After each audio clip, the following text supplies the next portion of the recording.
नमस्कार दोस्तों, क्या आपने हाल ही में चांदीपुरा वायरस का नाम सुना है?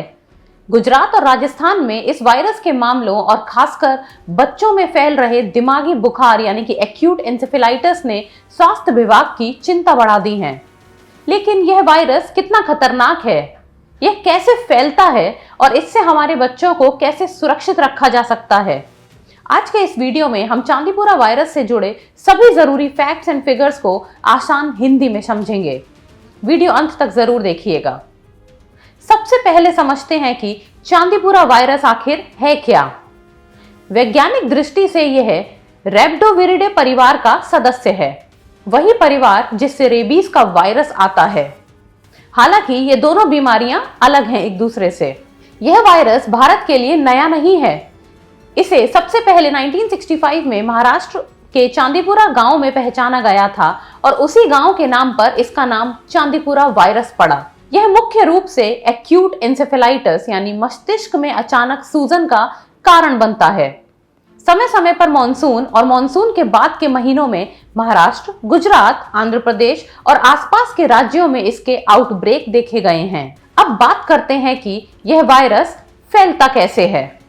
मुख्य वाहक यानी प्राइमरी वेक्टर। चांदीपुरा वायरस मुख्य रूप से इन्फेक्टेड सैंड फ्लाई के काटने से फैलता है। कुछ शोधों में मच्छरों की भूमिका भी मानी गई है, लेकिन सैंड फ्लाई ही इसका मुख्य वाहक है।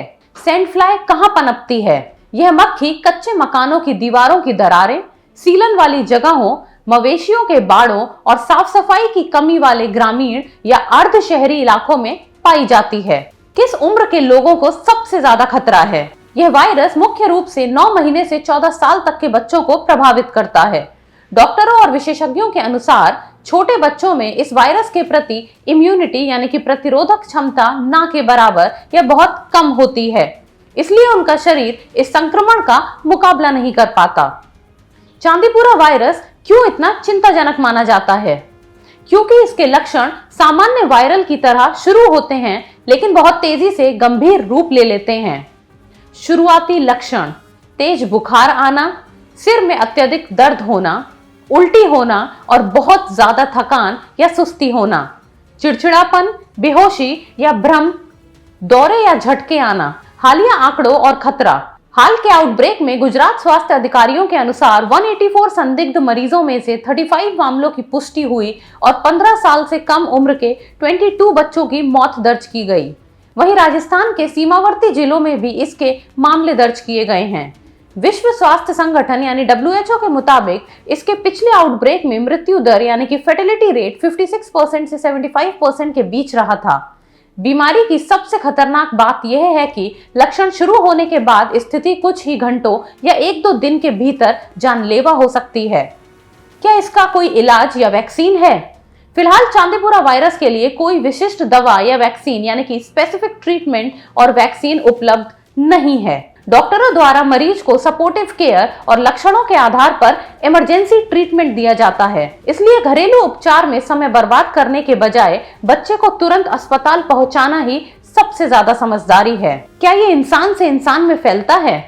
WHO के अनुसार यह वायरस व्यक्ति से व्यक्ति यानी कि ह्यूमन टू ह्यूमन में नहीं फैलता। यानी संक्रमण रोकने का सबसे सही तरीका सैंड फ्लाई और मच्छरों से बचना है। चलिए बचाव के कुछ 5 उपाय देख लेते हैं। घर और आसपास की दीवारों की दरारों को भरें ताकि सैंड फ्लाई न पनपे।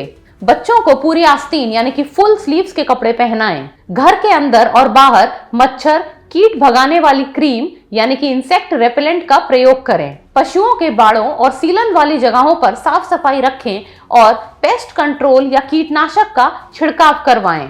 बच्चे को तेज बुखार या दौरे आने पर बिना देरी किए नजदीकी स्वास्थ्य केंद्र ले जाएं। तो दोस्तों, चांदीपुरा वायरस भले ही एक गंभीर बीमारी है, लेकिन सही जानकारी, समय पर जागरूकता और साफ सफाई से हम बच्चों को इसे सुरक्षित रख सकते हैं। अगर आपको यह एजुकेशनल जानकारी उपयोगी लगी हो तो इस वीडियो को शेयर जरूर करें ताकि ज्यादा से ज्यादा माता पिता जागरूक हो सकें।